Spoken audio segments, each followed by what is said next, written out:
Hello everyone.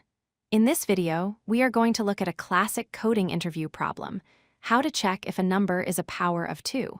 But instead of using the usual loops, we will learn a very cool Bitwise trick that solves it instantly. First, let's make sure we understand what a power of 2 is. A number is a power of 2 if you can get it by multiplying the number 2 by itself some number of times. For example, 2 to the power of 0 is 1, 2 to the power of 1 is 2, 2 squared is 4, 2 cubed is 8, and so on.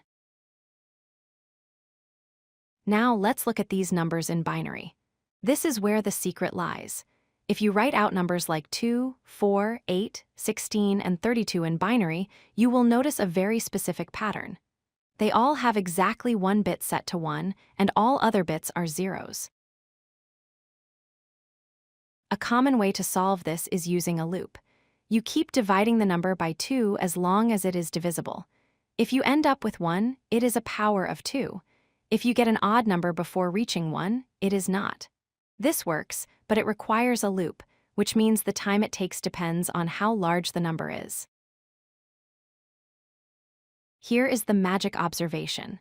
Let's take a power of 2, like 8, which is 1 followed by 3 zeros. Now look at the number just before it, which is 7. 7 in binary is 0 followed by 3 ones.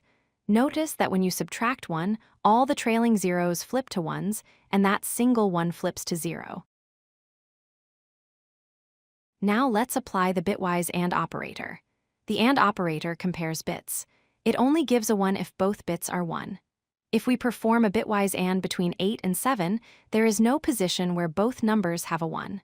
So, the result is completely 0.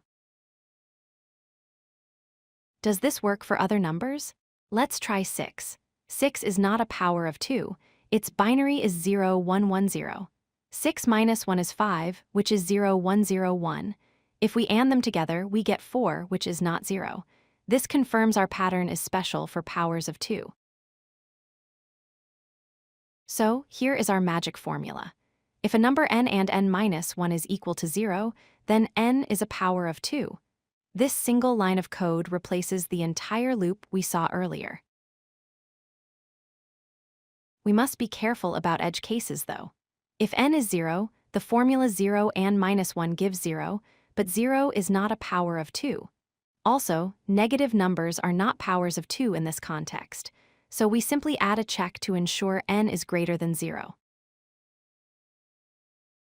Why do we care? Because the iterative approach has a time complexity of big O of log, and our bitwise solution has a time complexity of big O of 1. It takes the same amount of time regardless of how big the number is. It is super fast. To summarize, powers of 2 have only one bit set. Subtracting 1 flips that bit and all following bits.